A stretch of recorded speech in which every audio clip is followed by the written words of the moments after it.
Okay, then we move to the next speakers. This is, I hope that can give a figure about Indonesia market to the Belarusian companies. Pak Yongki, are you ready? Pak Yongki? Yes, Pak. Okay, then come the most senior consumer good market consultant from Indonesia. Used to give consultant for the Nelson, and this is Mr. Yongki Susilo. Yongki Susilo, again, is the most senior consultant for the consumer goods in Indonesia. Please, Pak Yongki. Yes, okay. Good afternoon, everyone. So, Your Excellency, Pak Jose, Pak Jumadi, selamat sore. Pak Tito asked me to share you about the Indonesian's market, basically. So, this is based on all the studies that we have made. So, I used to work for the biggest market research in globally, basically, is Nielsen for 25 years, basically. Yeah. All right. So, Indonesia is quite exciting market because it's not only for populations, but it is a market that you cannot predict. Okay, right. So that's why my title is basically predictable, because the world is very tough today to predict the future. Yeah. Okay. This is a bit about my background. So all my presentation is based on the data, okay, or based on the studies. So currently, I'm the chief of the Kadin. Kadin is the Indonesian Chambers of Commerce for Indonesian Trading House. So we just set up a unit basically to do a lot of trading internationally, yeah, using offline and online basically. Okay. So I'm also the member of the economic team basically, and also the biggest association, Apindo and Kadin.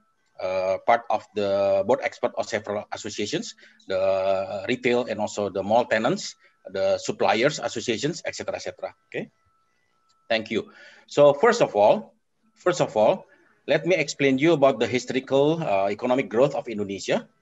In the past, basically, we have grown above 5%, but then in the last 6-7 years, we grow like 5%. Yeah. And during this COVID 2020, we will go down, I think about 0 or probably a bit minus percent. Yeah, basically. So it's almost the same with the other countries in the world, basically. So we suffer from this economy here. However, I'd like to explain about what is the future for Indonesian economic growth. So we are dedicated and then strive to be above 5%. Yeah, go back to the above 5%. Okay. Okay, let me explain to you why we dropped from above 6% to 5%. Okay, number one, it happened in 2013 and 2014, basically. If you still remember that we have this downfall of price on the coal and CPO, which Indonesia Indonesia has put as a main exports, yeah, and then also the rupiah depreciations 40%, that's quite huge. So that time also, if you remember, that was the emerging markets crisis, and then the impact of the taper tantrum in 2013. Yeah, so that's why the economic growth becoming lowering, yeah, into like 5%. Yeah, but there are several periods that we able to pick it up again, but then somehow more challenges we face that time. Yeah, so we maintain at still 5%. Yeah. Now, when we dissect about the growth of Indonesian economic growth, you will be easily notice that our biggest contribution of economic growth is the local consumptions. Okay, so local consumption. This situation sometimes is the reason or the factor to save Indonesia from the global economic. Yeah, because we have such huge local consumptions, so we can still manage our own basically. Yeah. The second largest is basically investment. So we really need investors basically, yeah, such as Belarus, yeah, basically. And then the third one will be government spending, and then export import is only small basically, yeah. So we are moving into more export import in the future. Okay. Now, the unique thing about Indonesia, we are part of Asian, okay, because we have studied this every year about the consumer confidence index, yeah. Indonesia used to be top 3 in the world for many years, basically. Yeah, so one of the most confident consumers, yeah, globally, basically. However, during COVID, we dropped in Asia Pacific. We dropped from number 2 to number 4, basically. Yeah, and in the world, we dropped from 3, top 5, yeah, latest into top 10 basically, yeah. So we believe that the government is trying to do good things, and then we believe that Indonesia have some big potentials. That's why we the young people today, as you know, that Indonesian's population is dominated by young populations. 2/3 is under 40 years old. They believe bright future basically for Indonesia. Okay. Now, let me explain to you about the potential segment of the consumers, okay? So we divide the consumers into upper class, which is a very small segment today, and then middle class, large segment, and the largest today, and then the low class segment, okay? So in the past, Indonesia's low class is the biggest, but then it shift, okay? Because the boom economic, it shift, it moved from the low class into the middle class. Now we have to dissect the middle class, yeah? So middle class is not one class. And you have to remember that our middle class today is not the same with the middle class in Europe or in US or in any other advanced country. So our middle class today is largely in the low middle class, okay? Low middle class. So the definition of World Bank that we use is basically those who has the daily expenditure between 2 until 6 US dollar basically, yeah? Daily consumption, basic expenditure, yeah? So for me, the most interesting stage is basically we are waiting for the middle class. Basically, they are advancing their purchases. Basically, so more premium products. Okay, so this is the one that has the daily expenditure, but between 6 to 10 US dollar. Basically, yeah. You know that during the low middle class booming, Indonesians have sold almost like 7 million motorcycles, okay, 1 million cars every year, basically, yeah, for several years, basically. And then there are booming of restaurants, booming of retail, booming of entertainment, etc., etc. That's why we are looking forward for the middle class boom, basically, for the next stage, yeah. I think right after the COVID-19 we can overcome. So I think the sign will be there, okay. All right, ladies and gentlemen. So this is the demographic of Indonesian young population. Okay, so we consist of most about 260 million. Yeah, the largest in ASEAN. So basically, half of ASEAN is Indonesians. Yeah, our age is basically 1/3 of our population is under 15 years old. Very young. Yeah, 2/3, like 70%, is under 40 years old. So this is the one that always consume. Yeah, they will consume a lot basically. Yeah, our population growth is still quite aggressive, yeah, 1.5% basically. So I think we need to think about this, yeah. It's still too aggressive, yeah. Now, McKinsey studies that define in 2020, that time I still remember that Indonesia was the 16th largest economy, okay. So they predict by 2030, it will increase to 7th largest, yeah. But then with this COVID-19, I think it's going to be delay a bit further, yeah. And the market value will be almost like triple, yeah, more than triple the market value basically, yeah. So it will be a big, huge consumptions basically for Indonesians market, yeah. Next part. So the one that we need to focus in the future is basically what is changed. So you do not offer a wrong products to them basically, yeah. So the one that we offered last time, it was a cheap product, it was a so quality products, yeah, in the past basically. But then we move into the middle class, then they start the buying power is increasing, so they start buying a much more quality product, yeah. So the urban population today is like 50%, so 50% live in the urban. It means what? It's a modern population. They're looking forward for lifestyles product, you know, quality product, etc. Now, that's why we warn our friends in locally and also international, when you want to trade in the future, basically for the future, you build your brands, build your factories, etc., etc. You have to aim for the next stage, yeah, the more premium products, basically, yeah, because we are moving upward, yeah, basically. So purchase power will be much bigger in the future. So you are going to lead, yeah, the trade, basically. Let me explain to you about what's happening in the last 5 years.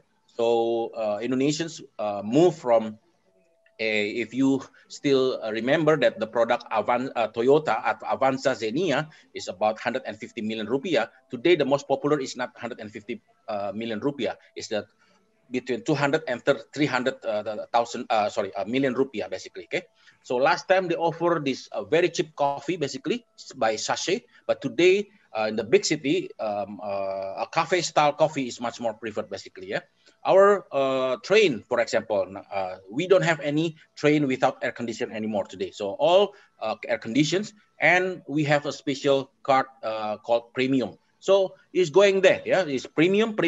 So you better prepare for the premium products to offer. Okay, instant noodles, for example, you know that Indomie very famous, yeah, everywhere, including Europe's. So it's an instant noodle, very regular instant noodles, where only like 20 cents probably, yeah. But then today they offer almost like 4 times the price of premium instant noodles, basically, yeah, etc., etc. So we are moving there. Okay, there are 4 pillars that will shape up Indonesia in the future. Okay, this is a fundamental force. They change the face of Indonesian consumers. Number 1 is the changing face of the consumer in terms of higher middle class income. Yeah. Number 2, the woman explosion in the workplace. If you come to Indonesia like 25 years ago, women mostly are were housewife. Yeah. But today they are working. It means what? Both husband and wife working. It means more income in the family, basically, more power to spend. Yeah. Excuse me. Then the millennials, the youngsters, basically, yeah, is taking over. But today, millennials is not the generation that occupy as the largest in the world and Indonesia. It's called Gen Z. Gen Z is the largest, basically. So we need to study about the behavior because it's quite different. Yeah. Second will be the pattern of the personal consumptions. Okay. So the Indonesians, especially the modern consumers, they consume in convenient product. Okay, 2-in-1, 3-in-1 products. Okay, easy to use, easy to drink. Yeah.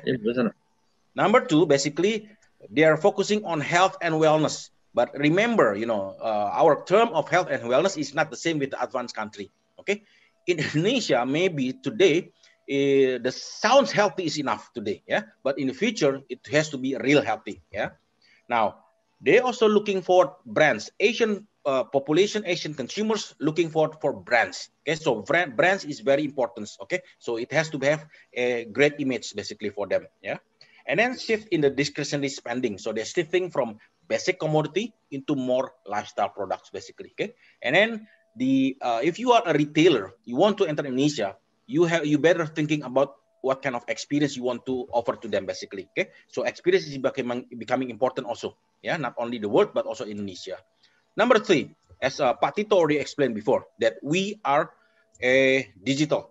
Yeah, Indonesians are digital. They use smartphones already, so they use a lot of Facebook. One of the largest user of Facebook, Twitter, and etc. etc. Okay, we are very social media driven, almost the same with the other countries. Yeah, so social commerce is very important. So you have to promote your product through social media. Okay. Then the continuing the urbanizations. So people are becoming more modern. The small cities becoming bigger cities, etc., etc. It means what? Distributions. Okay. Later, Pak Joni will explain you about the distributions challenge in Indonesia. Okay. So you have to work with distributors. This is just to describe you what's old, what's coming, what's next, basically. Yeah. So basically, Indonesia has been largely depend on quantity and price products. Okay, social quality product, but big quantity and cheap price. Okay, but we are moving into quality products and buying experience. Okay, so we are in the stage in the red color today. Okay, if you come to Indonesia, you will see. I think this is the one of the most beautiful and luxury malls, yeah, in Asia. That's Jakarta and other cities, basically. Yeah, very luxury malls. It means what? A lifestyle. Okay, convenience or supermarkets have restaurants, basically. Okay, consumer durables, electronics is a big thing. Yeah, in the past, except for the last 2-3 years because of the economic downturn. Yeah, licensed brand fashion, H&M, Uniqlo, etc. Sports is not only for health, but it's a lifestyle. So you can sell many things, yeah, that link to sports. Entertainment, the same thing. And then also culinary. Okay, so culinary is big ones in Indonesia, basically. I think it will be the same with the other countries, yeah. We are not there yet on the blue ones, yeah, luxury brands. So it's still small segments, basically, okay.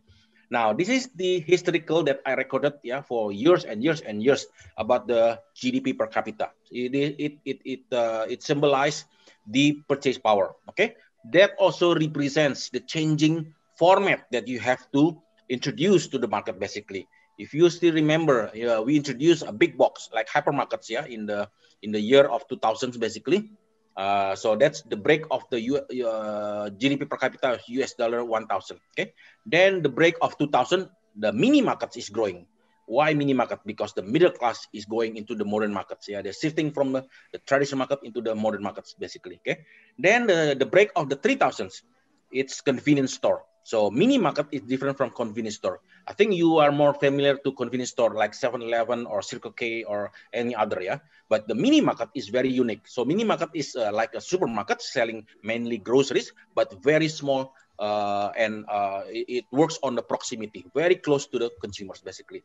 Now we are in the middle of the US dollar 4,000. Okay, later will be 5,000, 6,000. So what kind of offer you like to what kind of format you like to offer, basically? So I call it a MIDI. So it's much bigger than mini market, much more complete, much more exciting, basically. So yeah, so we are moving from supply driven in the past. You becoming supplier, then you success only. Yeah, you success. Then we are becoming market driven. You have to learn about the market, what they want, then we deliver. Okay. For the future, I call it imagination driven. So the consumer imagine, because they have such good money, basically. So they imagine what they can be, what they can have, basically. So you as a supplier, you as a creator, producer, have to fulfill that imaginations. Okay. Now, this is the trade consumer behavior. Okay. The channels, basically. So we have modern markets, hypermarket, supermarket, and mini markets. So mini market is the most frequently used by the Indonesians, modern people. Okay. Traditional stores is still huge in Indonesia. 70% of Indonesians still occupied by the share is occupied by traditional stores. Okay, mom and pop stores, basically. Okay, wet market, they only sells vegetables and meats, basically. Yeah, still popular in Indonesia. Yeah, and then vegetable vendors. Vegetables is mobile. They use 3 cycles. Okay, they're going around the complex of residential. They are selling these vegetables, basically. Okay, so 70% belong to general trade. 29% belong to modern markets, and then e-commerce for fast-moving consumer goods is very small. Okay, so I do not recommend anybody wants to enter Indonesia use e-commerce to sell fast-moving consumer goods. Okay, so now this is the geographic mapping for Indonesia.